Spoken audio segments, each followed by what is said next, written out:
அந்த நேரத்தில் வச்சிருக்கிறாங்க. இப்னு அசாக்கில் பதிவு செய்யப்பட்டிருக்கு. மற்ற நேரங்களில் அணிந்திருக்கிறார்கள், தெளிவா தெரியும். இப்படி எல்லாம் இருக்கின்ற போதுதான் வம்புபடியாக இதை மறுத்துக்கிட்டே இருக்கிறாங்க. இன்னொன்னு, நபிகள் நாயகம் ஸல்லல்லாஹு அலைஹி வஸல்லம் அவர்களுடைய சஹாபா பெருமக்கள்லாம் தொப்பி அணிஞ்சிருந்தாங்க, தலப்பா அணிஞ்சிருந்தாங்க. புகாரிலே பதிவு செய்யப்பட்டிருக்கிறது.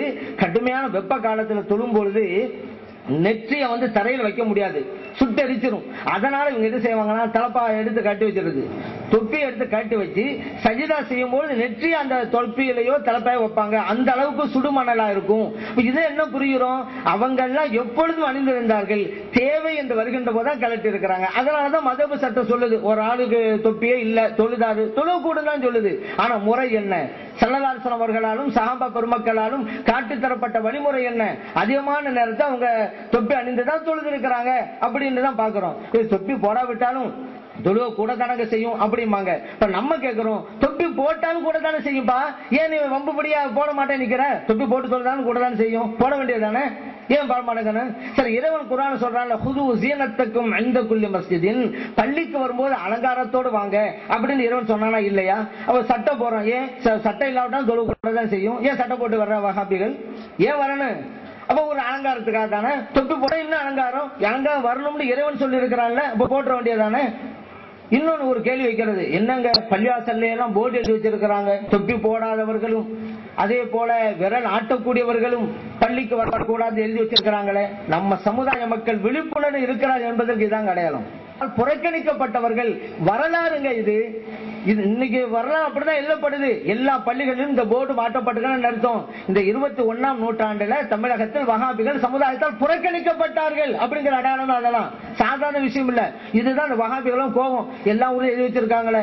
அதனால கேட்கறது, என்னங்க தொப்பி போடாவிட்டாலும் தொழு கூட தானங்க செய்யும், அது போய் தொப்பி போடாது வரக்கூடாதுங்கிறீங்க. ஆனா மார்க்கத்துல விளக்கப்பட்டதையெல்லாம் எத்தனை பேர் செய்யறாங்க, குடிக்கிறாங்க, விபச்சாரம் பண்றாங்க. அவனுக்கெல்லாம் போர்டு போடல.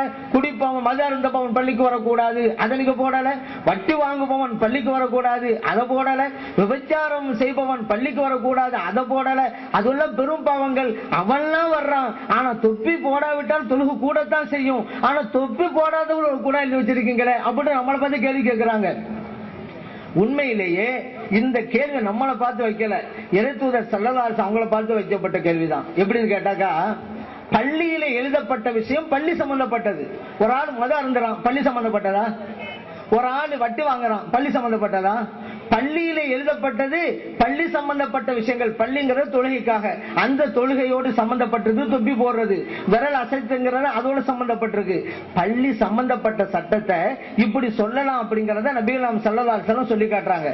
அவங்க சொன்னாங்க, யாராவது பூண்டு வெங்காயம் பச்சையா திண்டாக்கா அவங்க பள்ளிக்கு வர வேணாம் நபிகள் நாயகம் ஸல்லல்லாஹு அலைஹி வஸல்லம் சொல்றாங்க. ஏன்? அதன் மூலம் துருவாடை வரும். சமைச்சு சாப்பிட்டா பிரச்சனை கிடையாது, சமைக்காம சாப்பிட்டா வாயில வாடை வரும், அதோட பள்ளிக்கு வராதீங்க. காரணம், பள்ளி வாசல்ல மலக்குமார்கள் இருக்கிறாங்க. நம்ம எதனால எல்லாம் துன்புறுவோமோ அதே விஷயத்தை கொண்டு மலக்குமார்களும் துன்புறுவாங்க, அவங்களுக்கு வேதனை கிடைக்கும். அதனால நீங்க இதுவைகளை பச்சையா சாப்பிட்டால் ஃபலா யக்ரபன்ன மஸ்ஜிதனா, நம்முடைய பள்ளிக்கு வர வேண்டாம் என்றார்கள். இந்த ஹதீஸ் புகாரில பதிவு செய்யப்பட்டிருக்கு, முஸ்லிமிலும் பதிவு செய்யப்பட்டிருக்கு. அப்ப இந்த வஹாபிகள் நபிகள் நாயகம் ஸல்லல்லாஹு அலைஹி வஸல்லம் அவங்கள பார்த்து கேட்கறாங்க, யார சொல்லலாம், இந்த பூண்டு மார்க்கத்துல சாப்பிடலாம் ஆகும், ஆனா வெங்காயம் மார்க்கத்துல சாப்பிடலாம் ஆகும், ஆனா இந்த மார்க்கத்துல ஹலாலானதெல்லாம் தின்றுட்டாக்கா வரக்கூடாது நீங்க சொல்றீங்களே, ஆனா மார்க்கத்தை விளக்கப்பட்டதெல்லாம் இருக்குது மது அருந்துறது, அது மது அருந்தவன் வர வேணாம் நீங்க சொல்லலையே. ஆனா வட்டி வாங்குறது கூடாச்சு, வட்டி வாங்குவவன் வரக்கூடாது அதை சொல்லல நீங்க. ஆனா மார்க்கத்துல சாப்பிடுறது கூடும், பூண்டும் வெங்காயமும், ஆனா அதை சாப்பிட வரக்கூடாதுங்கிறீங்களே என்று இறைத்தூதர் ஸல்லல்லாஹு அலைஹி வஸல்லம் அவங்கள பார்த்து கேள்வி கேட்கிறாங்க இந்த வஹாபிகள். அதுதான் உண்மை. ஏன் ஸல்லல்லாஹு அலைஹி வஸல்லம் அதை சொன்னாங்க அப்படின்னு கேட்டா, பள்ளி சம்பந்தப்பட்ட விஷயம் அதெல்லாம் சொன்னாங்க. நீங்க வீட்டுல உட்கார்ந்து சாப்பிடக்கூடாதுன்னு சொன்னாங்களா? பூண்டை கொஞ்சம் பச்சையா சாப்பிடக்கூடாதுன்னு சொன்னாங்க. சாப்பிடுங்க, சாப்பிட்டு பள்ளிக்கு வராதுங்க. ஏன்? அது வாடை வரும், அது மூலம் மற்றவங்களுக்கு இடைஞ்சல் ஏற்படும். பள்ளி சம்பந்தப்பட்டது. அந்த மாதிரி தான் தொப்பி போடுறது, விரலை செத்துங்கிறது பள்ளி சம்பந்தப்பட்டது. அதனாலதான் அப்படி போர்டு வைக்கப்பட்டிருக்கிறது என்பதை இவர்கள் புரிந்து கொள்ள வேண்டும். இப்ப நபிகள் நாயகம் ஸல்லல்லாஹு அலைஹி வஸல்லம் அவர்கள் ஒரு சட்டத்தை சொல்லி தருகிறார்கள் என்றால் அதுல அர்த்தம் இருக்கத்தானே செய்யும். அதனாலதான் ஸல்லல்லாஹு அலைஹி வஸல்லம் இப்படி எல்லாம் சொல்றாங்க. இந்த நிலையில இருந்தா நீங்க பள்ளிக்கு வராதீங்க, பள்ளி சம்பந்தப்பட்ட விஷயங்கள். இப்ப மது அருந்தவன் பள்ளிக்கு வரக்கூடாது எப்படி எழுத முடியும்? மது அருந்தது பாவம், அந்த பாவத்தை விட்டு திருந்தவன் பள்ளிக்கு தானங்க வரணும், அல்லாஹ்ட்ட தௌபா செய்ய. அதனால அவனை போய் நீ பள்ளிக்கு வராதேண்டா, அப்ப எங்க போய் அவன் தௌபா செய்வான்? அவன் பள்ளிக்கு வரணும், தொழுவணும், அல்லாத பாம்பு தேடணும், அவன் வரணும், அவன் திருந்தணும். வட்டி வாங்குறான், அவன் தப்பு செய்யறான், திருந்தணுமா இல்லையா? அவன் தொழுதானா, அல்லாத பாம்பு தேடணும், அவன் வரணும் பள்ளிக்கு. ஆனா பள்ளிக்கு வருகை தருகின்ற போது ஒழுங்குமுறையோட வாங்க அப்படிங்கறதுதான். இந்த வஹாபில் சில கேள்வி நம்மளை பார்த்து கேட்க நினைச்சுக்கிட்டு இருக்கிறது, உண்மையில் நம்மளை பார்த்து கேட்கறது இல்ல, இறைத்தூதர் ஸல்லல்லாஹு அலைஹி வஸல்லம் அவங்கள பார்த்து கேட்கறது, இறைவனை பார்த்து கேட்கறது. இன்னைக்கு கூட மதத்தை பின்பற்றுங்கன்னு சொன்னாக்கா இந்த வஹாபில் சொல்றது, ஏங்க குர்ஆன் லேசு தானே, நீங்க என்ன கஷ்டங்கிறீங்க? அல்லாஹ்வே குர்ஆன்ல சொல்லிட்டான்ல, வலக்கது யஸ்ஸர்னல் குர்ஆன லிذிக்ர், இந்த குர்ஆனை நாம் எளிதாக்கி இருக்கிறோம் என்று இறைவனே சொல்றான். நீங்க ஏங்க கஷ்டங்கிறீங்க? நம்மளை பார்த்து கேட்கறது.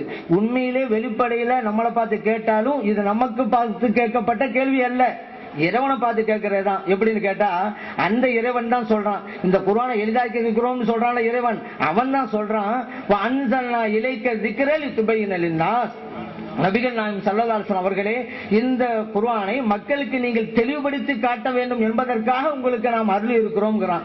இப்ப இவங்க வஹாபிகள் அல்லாஹ் பார்த்து கேட்கறாங்க, இறைவனே நீ தான் சொல்லிட்டேல்ல குர்ஆன் லேசுண்டு, அப்புறம் ஒரு திருத்துவதை அனுப்பி வைக்கிற, எங்களுக்கே விளக்கணும், நீ தான் சொல்லிவிட்டேல்ல லேசுண்டு என்று அல்லாஹ் பார்த்து கேட்கிற மாதிரி இருக்குது. அதே போல இறைவனை சொல்லி காட்டுறான், யுஅல்லிமுஹுமுல் கிதாப வல் ஹிக்மா, நான் ஒரு திருத்தூதரை அனுப்பி வைப்பேன், அந்த திருத்தூதர் குர்ஆனை உங்களுக்கு கற்றுக் கொடுப்பார்னு இருக்கு. இந்த வஹாபிகள் அல்லாஹ் பார்த்து, இறைவனே நீ தான் சொல்லிட்டே குர்ஆன் லேசுண்டு, அப்ப கற்றுக் கொடுக்க ஒரு திருத்தூதர் எதுக்கு தேவையில்லை என்று இந்த வஹாபிகள்லாம் இறைவனை பார்த்து கேட்கிற மாதிரி இருக்குதான் இருக்கு. அது போன்றுதான் நம்மளை பார்த்து சில பேர் பெரிய அளவுக்கு கேள்வி கேட்க நினைச்சுக்கிறது. இவருடைய கேள்வி எல்லாம் என்ன ஆனது? 25 வருஷம் ஆச்சு இவங்க வந்து இவர்களுடைய இந்த திட்டங்கள் கொள்கைகள் எல்லாம் தமிழக மண்ணிலே போட்டு புதைக்கப்பட்டு விட்டன, குழி தோண்டி புதைக்கப்பட்டு விட்டது. வஹாபிசம் 25 வருடங்களில் செத்து மடிந்து விட்டது.